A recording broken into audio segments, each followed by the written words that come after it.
चांदण्या राती हिला जराशी फिरवून आणू का. म्हणजे विज्ञान युगात पण वावरलं पाहिजे आणि पारंपरिक युगात पण वावरलं पाहिजे. माझ्या बाळू मामाचा तिथं गजर चालत.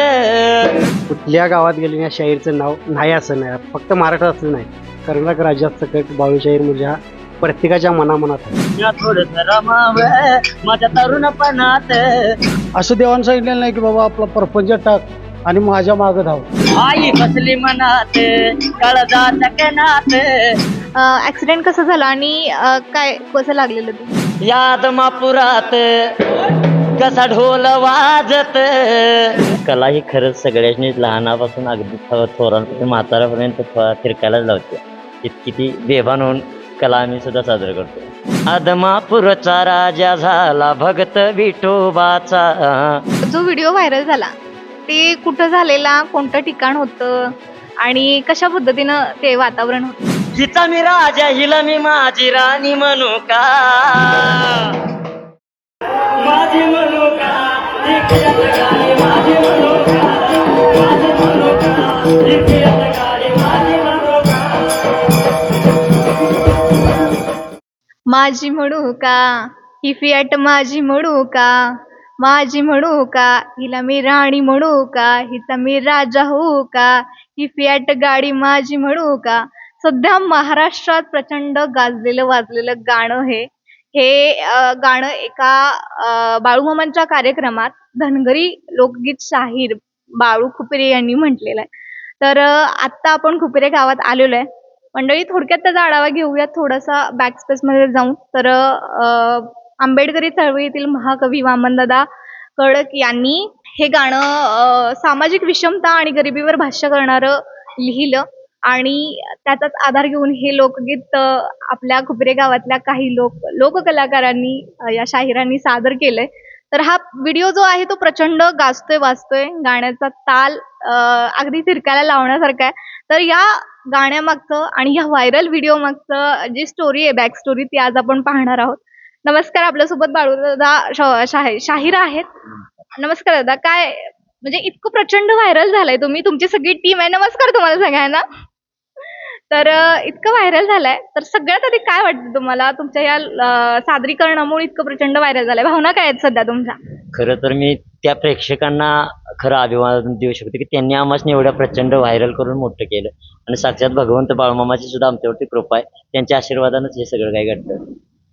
म्हणजे हे जेव्हा गाणं तुम्ही म्हणजे तुम्ही म्हटलं आणि तो व्हिडिओ केला, ती परिस्थिती कशी होती? तो कार्यक्रम कसा होता?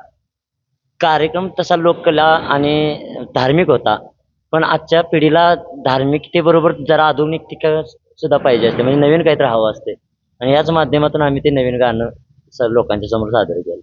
आता मला सांगा, म्हणजे तसं म्हणायला गेलं तर ह्याचा दुहेरी अर्थ आहे या गाण्याचा.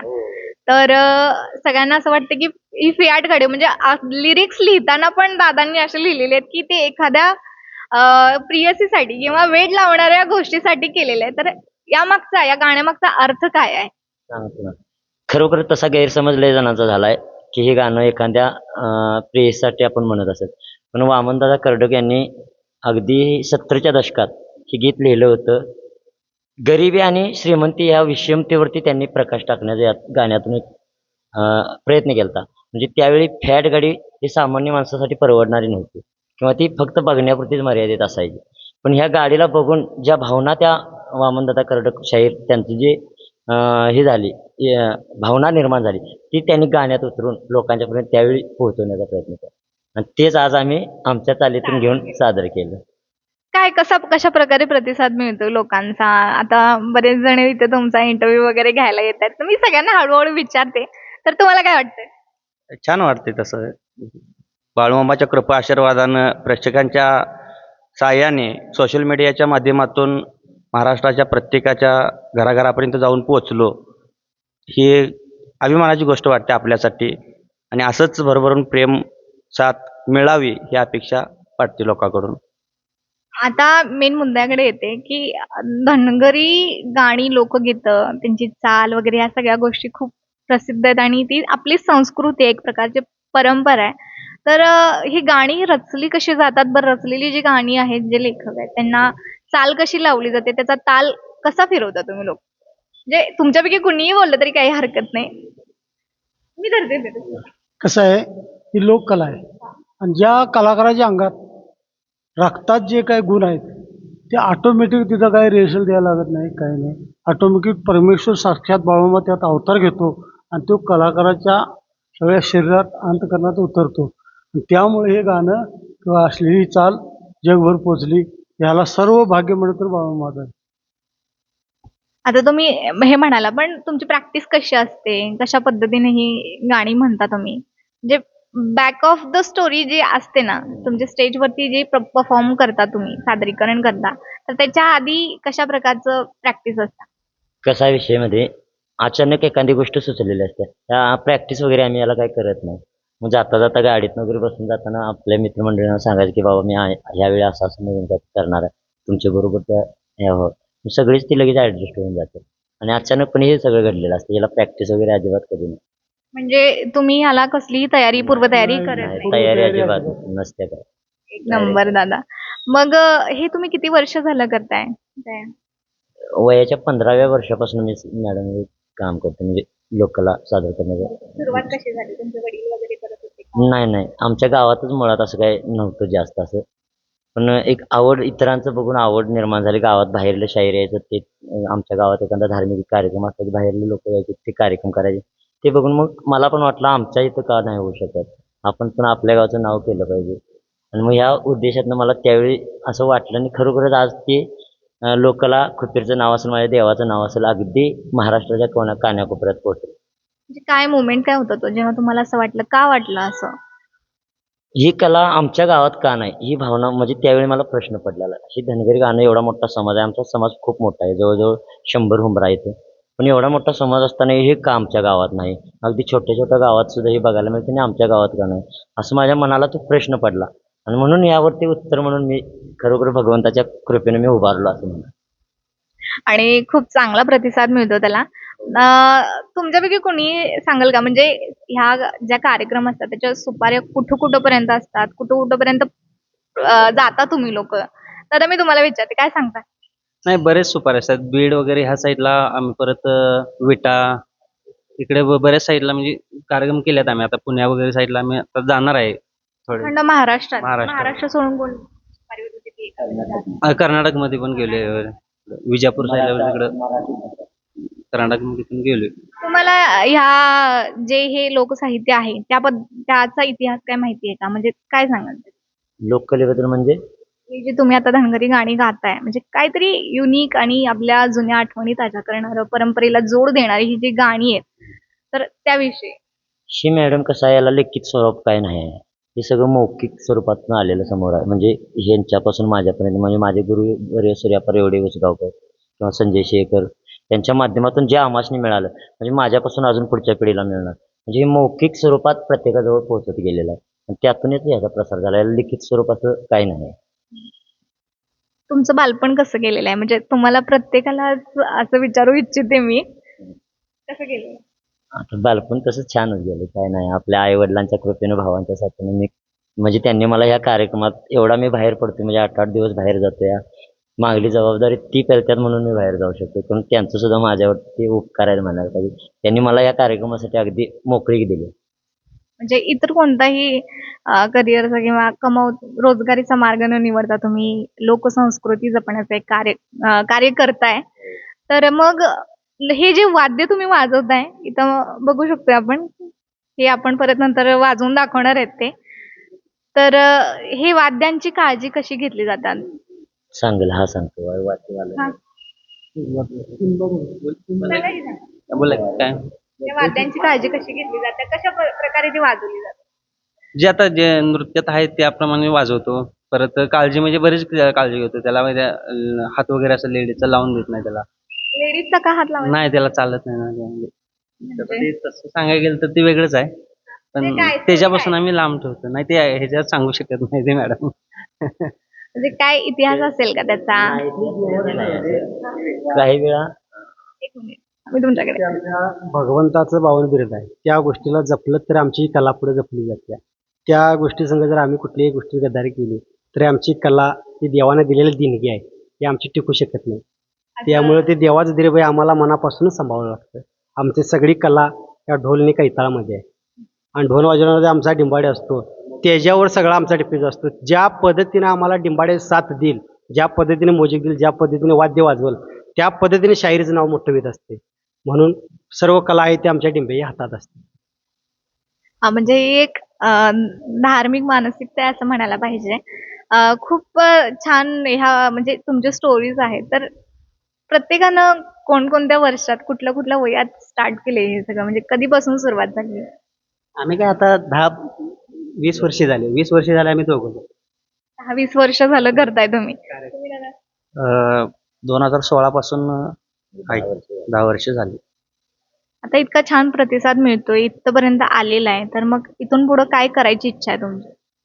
हे जर लोकांना असंच आवडत असेल तर अजून आम्ही नवीन नवीन त्यांना आवडेल, त्यांना ह्या म्हणजे कलेची आवड वाटावी त्या उद्देशाने त्यांना वेगवेगळं नक्कीच या कलेतून द्यायचा प्रयत्न करणार, जेणेकरून ही कला जोपासली पाहिजे, ही पुढच्या पिढीपर्यंत गेली पाहिजे.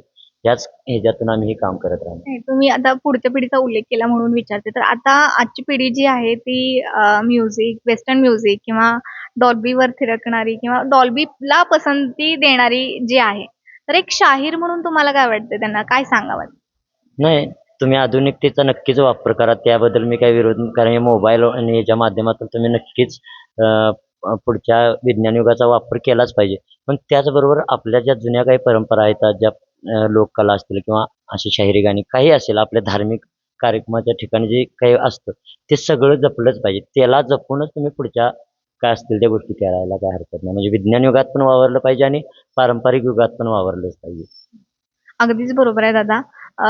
एवढं सगळं झालेलंच आहे, तर मग तोंडी वाद्य न वाजवता वाद्यासोबत आपण घेणारच आहोत, पण तोंडी एक 4 ओळी पेश किया जाय. आदमापूरचा राजा झाला भगत विठोबाचा, पायी चालत जाई वार करी पंढरीचा, हातात त्याच्या काठी शेळ्या मेंढ्या त्याच्या पाठी, दोन्ही हात जोडून त्यांचं दर्शन घेऊया, मामाला पाहूया बाळू मामाला पाहूया. आता ह्याची चाल वगैरे सगळी तुम्ही लावलेली आहे का ही चित्रपटातली चाल आहे. चित्रपटाची चाल आहे? त्याला फक्त शब्द आम्ही रचना केल्या. शब्द तुम्ही लिहिलेले आहेत. हो, आम्ही स्वतः लिहिलेली. म्हणजे हे डायरेक्ट तुम्ही मौखिक पद्धतीनं हो. पेश करता का काय लिहिलेलं वगैरे असतं कधी? नाही, हे असं काही नवीन रचना असतील त्या लिहाव्याच लागतात. म्हणजे आपल्याला ज्या पद्धतीनं यमक त्रास वगैरे झालंच पाहिजे, कारण गाण्यात ते त्याशिवाय शोभत नाही, त्याशिवाय ते बरं वाटत नाही. लिहूनच काढतो आम्ही ते. नक्की दादा. खऱ्या टप्प्यात आपण येऊयात. मी पण खूप उत्सुक आहे तुमची गाणी ऐकण्यासाठी त्या वाद्यांसोबत. तर ते आम्हाला एकदा दाखवा की.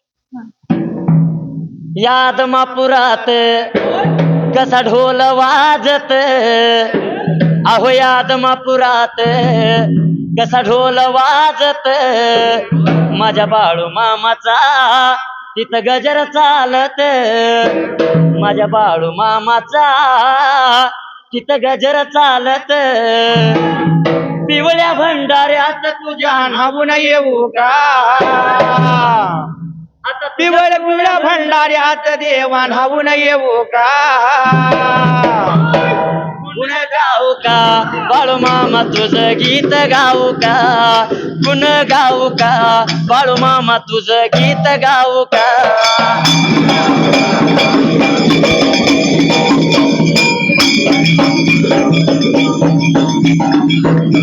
आई बसली मनात काळजाच्या कणात, ही बसली मनात काळजाच्या कणात, म्या थोडस रमाव माझ्या तरुणपणात, म्या थोडस रमाव माझ्या तरुणपणात, चांदण्या राती हिला जराशी फिरवून आणू का,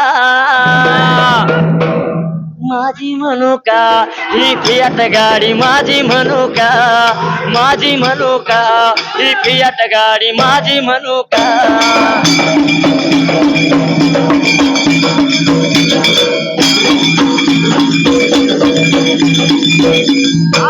पम करावं तुम्ही बाजूला सरावं, म्या पम पम करावं तुम्ही बाजूला सरावं, कुणी आडवा आला तर म्या दिरेक मारावं, कुणी आडवा आला तर म्या दिरेक मारावं, हिचा मी राजा हिला मी माझी राणी म्हणू का,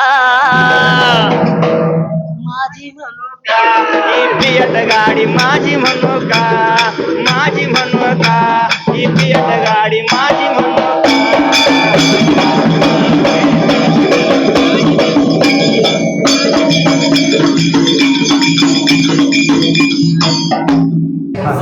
शाहीर या धनगरी गाण्याच्या माध्यमातून थोडंसं समाज प्रबोधन सुद्धा व्हावं, बरोबर आहे, लोकांच्या मध्ये काहीतरी जागृती व्हावी या उद्देशानं सुद्धा आपण कार्यक्रम करत असतोय. बरोबर आहे. जसं की आई बापांचं प्रेम मुलावरती किती असतंय आणि त्या मुलग्यानं त्या आईबापाला कितपत जपलं पाहिजे हे आपण या ठिकाणी आज सांगायचं आहे. बरोबर आहे. कसं देव भेटेल तुझला आपल्या घरी, देव भेटेल तुझला आपल्या घरी, आई वडिलाच्या पावन चरणावरी, आई वडिलाच्या पावन चरणावरी.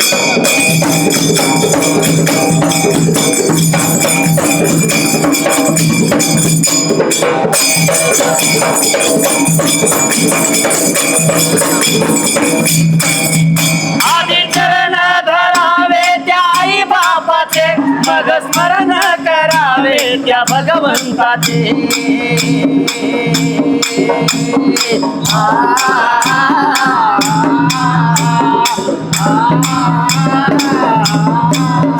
तुला होईल दर्शन मन मंदिरी,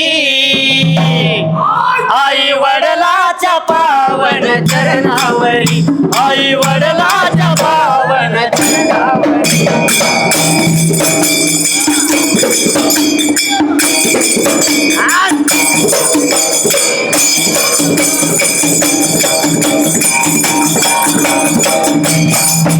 आई वडिलाला दुःखात ठेवू नको, कर सेवा तू अंतर देऊ नको.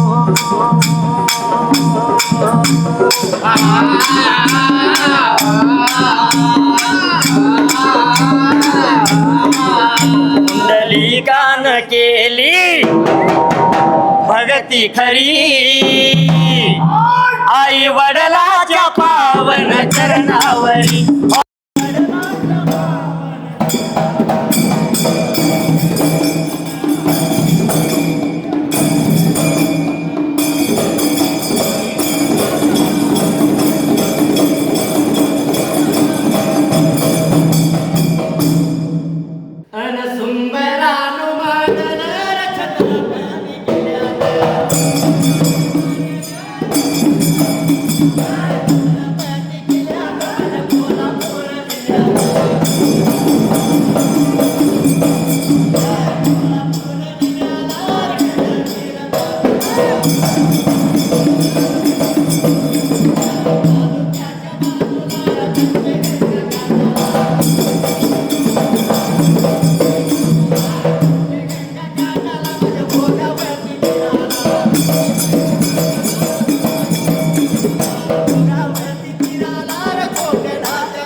दादांना पाक घाम सुटलेला आहे. हे असंच असतं? किती किती किती वेळ असते ते? जवळजवळ 2-2.5 तास आम्ही कंटिन्यू हा कार्यक्रम करतो. प्रचंड हे होते हा, खरंच थिरकायला वाटते अक्षरशः. आणि देवाचं नाव घेत मस्त गाणी म्हणत कार्यक्रम एन्जॉय करत असता, म्हणजे आनंद मिळतो यात. एन्जॉय म्हणूनच आम्ही हा कार्यक्रम करतो. असं काय पब्लिकला पण एन्जॉय वाटला पाहिजे, आम्हाला पण ते करताना अगदी बेभान होऊन आम्ही तो कार्यक्रम करतो. आता तुम्ही ही जी वाद्य वाजवली तर त्यांची नावं काय आहेत? म्हणजे काय काय म्हणतात? ह्याच्या व्यतिरिक्त आणखी काय वाद्य आहेत का? नाही, आता ह्या गाण्यामध्ये आहेत ना, धर्मवीर गाण्यात हे 3च वाद्य असतात. एक हा ढोल, त्यानंतर हे कैताळ, आणि परत घुमकं एक असतं. ते घुमकं आहे. हे 3 वाद्य असतात. ढोल, कैताळ आणि घुमकं. ही 3 वाद्य वाजवतात. दादा, याच्यानंतर नव्या पिढीला असं लोकसंस्कृतीत जोडून ठेवण्यासाठी काही प्रयत्न करणार आहात का? हो, नक्कीच त्यांना माझं आव्हान आहे.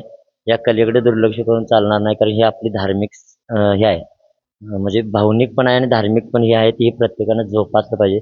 भले तुम्ही तुमच्या आयुष्यामध्ये नक्कीच नवीन नवीन काहीतरी विज्ञान युगात वावरा, पण आपला जो पारंपरिक रूढी परंपरा ज्या चालत आल्यात त्या नक्कीच पहिल्या जोपासा आणि त्याबरोबर तुम्ही तिकडं व्हा. अगदी बरोबर आहे दादा. म्हणजे एका छोट्या अशा कार्यक्रमात, म्हणजे बाळूमामांचा जो कार्यक्रम होता तिथं हे लोककलाकार, आपल्या साहित्याला जपणारे हे कलाकार, त्यांनी एक फियाट गाडी माझी म्हणू का हे गाणं सादर केलं आणि ते अखंड महाराष्ट्रात प्रचंड गाजतंय, वाजतंय, अगदी थिरकायला लावते. सोशल मीडियाला स्क्रोलिंगला बघायला गेलं तर हेच गाणं आहे आणि खूप खूप मस्त आहे गाणं. हे जे ते कला सादर करतायत ते प्रचंड मस्त वाटतंय. आता मला बाळूदादांनी सांगितलं की हे यांचे गुरु आहेत आणि त्यांच्यात कसल्या कसल्या स्पर्धा सुद्धा होत असतात. तर मामा तुम्ही बोलला नाही का? बोलला नाही साम? फियाट गाडी चालू होती म्हणून. फियाट गाडी आपण फियाट कडून थोडस लोकसाहित्याकडे वळूया, त्यांच्या धनगरी लोकगीतांकडे वळूयात. तर काय म्हणजे काय अध्याय कसले असतात? मी शाहीर संजय शिराळ. वयाच्या 13व्या वर्षापासून मी ओवीचा छंद लागला. घरचं परिस्थिती आर्थिक बेताची होती, तरी सुद्धा ओवीचा छंद लागला. त्या काळात रामविजय ग्रंथामधून ग्रंथाला 40 अध्याय असतात. ते 40 अध्यायामध्ये समजा आपली टीम टीव्हीवर किती नंबरला आली, अध्याय कितवा पडला, 25 पडला. 25 पडला तर 39 अध्याय विसरून जायचे आणि ग्रंथातला 25 अध्याय पकडायचा.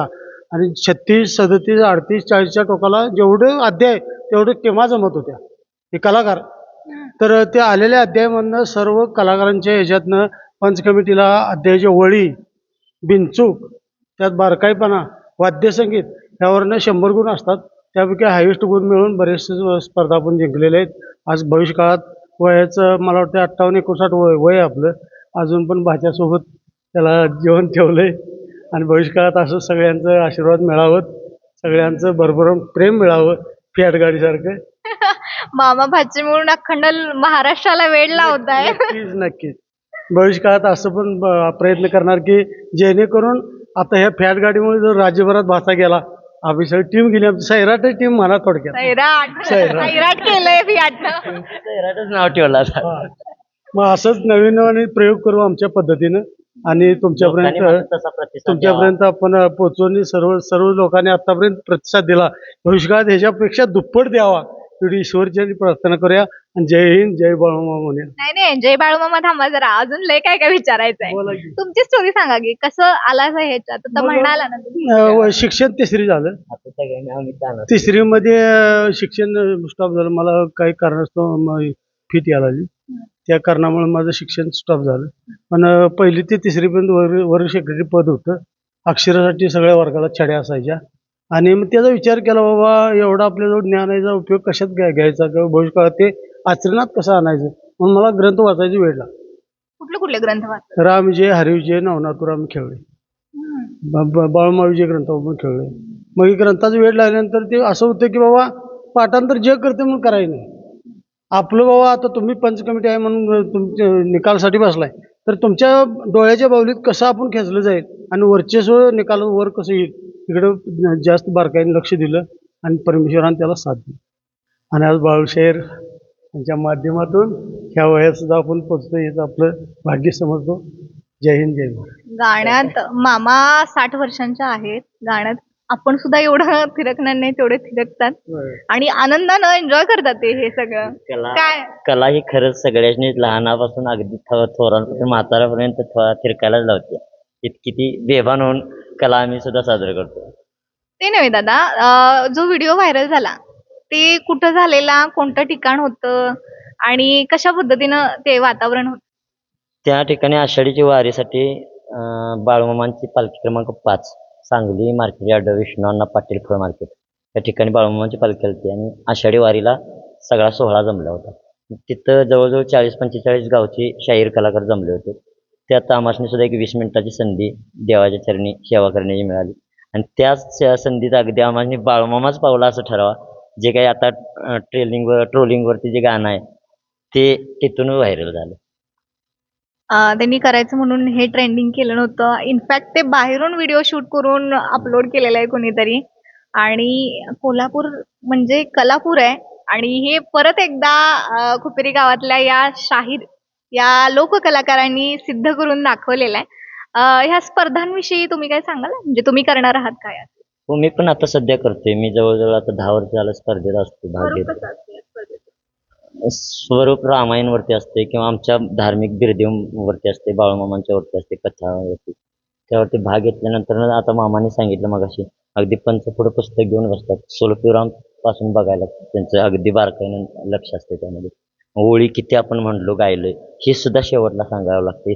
का त्याचा अभ्यास लागतो रामायण ग्रंथाचा. जे पाठ केलं जातं का? पाठांतर करूनच, त्याशिवाय म्हणणार कसं. त्याची प्रॅक्टिस कशी करताय?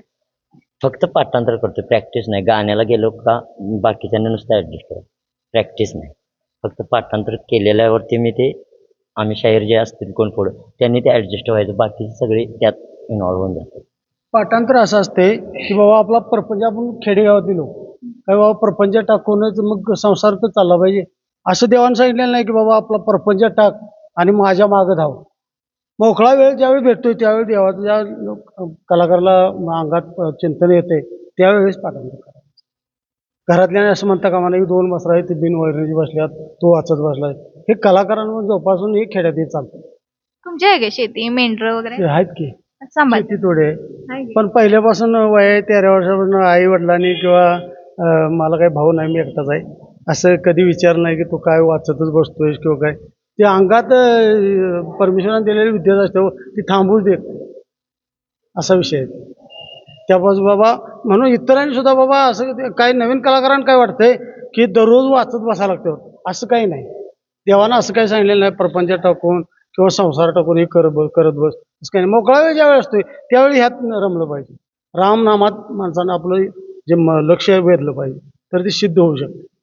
अडचण काय. आता आपण दादांच्या घरी आलेलो आहे. त्यांची पारितोषिक आपण वरती बघतोय. खूप अवॉर्ड्स मिळालेले आहेत त्यांनी. आता मला एक येता येता त्यांनी किस्सा ऐकवला. त्यांच्या पायात म्हणजे त्यांचा ऍक्सिडेंट झालाय काही दिवसांपूर्वी. ऍक्सिडेंट कसं झाला आणि काय कसं लागलेलं ते? मी शेतात गेलेलो मी आणि अचानक एक रस्त्याकडे हायवे आहे, गगनबावडा मोठा रोड आहे, कोल्हापूर गगनबावडा. त्या रोडला साईडला उभा असताना रस्त्यावरून क्रॉस करताना एक बुलेट गाडी आली. डायरेक्ट मला दोन्ही पायाने ठोकरून गेली. दोन्ही पाय फ्रॅक्चर आणि दोन्ही पायात रॉड आहेत. आता रॉड आहेत 2-2, 3-3 तास उभं त्या म्हटला मग अशी तुम्ही. तर ती कसं ते एनर्जी एवढी कुठनं आणताय? ते कलेत देवाच्या ह्याच्यात नामस्मरणात तल्लीन झालं की ते आपोआप होऊन जाते. मग तिकडे भान राहत नाही दुखल्याला किंवा लागल्यावर. हिरवी मोती लक्षात येते. आपण रात्री खूपच जास्त हे केलं. असं म्हणजे तुम्ही आता एवढं हे करत असताय, सुपाऱ्या घेत असताय, गावोगावी फिरताय, 8-8, 9-9 दिवस मुक्काम असताय म्हणला तुम्ही. तर मग हे सगळं करताना काही अशा आठवणी असतील की तुमच्या, किस्से असतील जे तुमच्या अजून सुद्धा लक्षात आहे आणि ते तो जो कार्यक्रम होता ना तो आयुष्यभर विसरू शकत नाही, असा कुठला कार्यक्रम? असे बरेच कार्यक्रम आपण केलेत प्रत्येक गावात लोकांच्या आयुष्य. म्हणजे गेली 10-15 वर्ष मी परिचयात आहे लोकांच्या. 7 महिन्यात ज्यावेळी मी शांत होतो त्यावेळी बऱ्याच लोकांना वाटत होतं किंवा मला सुद्धा स्वतःला वाटत होतं की पुन्हा मी असं उभा राहील किंवा हे परत मी कार्यक्रमाच्या माध्यमातून तुमच्या लोकांच्या समोर जाईल असं वाटत अजिबात नव्हतं. पण परमेश्वराची कृपा आणि या कलेची एवढी माझ्यावरती भरभरून लोकांचं प्रेम आहे की त्यातून मी त्यामुळे उठलो. कलेचा नाद पाहिजे. मला मामांनी सुद्धा सांगितलेलं आहे की त्यांना पॅरालिसिस झालेला तर अजून सुद्धा त्यांच्या पायाला पट्टी आहे. मग कसं झालेलं ते आणि एवढं थिरकताय, एवढी एनर्जी आहे तुमच्यात, ऊर्जा आहे, तरी पण करणार आहे पुढं. ही परमेश्वराच्या माध्यमातूनच सहाय्य होते. ज्यावेळी आपल्या हातात देवाचं बोट हातात येते, त्यावेळी ज्यावेळी भंडारा अंगावर पडतो, त्यावेळी ऑटोमॅटिक परमेश्वर आपल्याला एनर्जी देतो. त्यातलं ते साध्य. काय झालेलं तुम्हाला? मला पॅरालिस झालता गेल्या वर्षी. किती दिवस ॲडमिट? ॲडमिट नाही, ते इथं एन एस कुंभार म्हणून डॉक्टर आहेत पोरल्याचे, त्यांच्यावर माझे विजिटा झाले. 7 विजिटा पूर्ण केले गेल्या पावसाळ्यात आणि 7व्या विजिटला त्यांचा कोर्स संपला आणि त्यांनी सांगितलं की मी त्याला व्यायाम वगैरे द्यायचा प्रयत्न केला. उठू देत नव्हते ते. व्यायाम वगैरे द्यायचा प्रयत्न केला. जिथल्या त्या 2.5 महिने सगळं ही गाळणी खायचं आणि ते सगळं पथ्य पाळून दिवसाला 20-22 गोळ्या असायच्या. त्या सगळ्या गोळ्यांनी असं टिकर वगैरे लावून दुपारची गोळी कुठली, संध्याकाळी कुठली, जेवणानंतर कुठली. कधी कव्हर झाला आणि किती दिवसानं यात परत नंतर आला तुम्ही? बघा टोटली 2.5-3 महिने त्यात गेले. आणि लगेच तुम्ही हे चालू केलं परत? चालू केलं. 2-3 महिन्यानंतर. होय, होय. मामा तुम्ही लय डेंजर आहे आता. लय एनर्जी तुमची. असं प्रत्येक कलाकाराचे काहीतरी किस्से आहेत, काही गोष्टी आहेत. तर मगाशी तुम्ही पण म्हणाला ना? बोला की. बोला बोला. आपला बी असंच गाडीवरनं ॲक्सिडेंट झाला होता.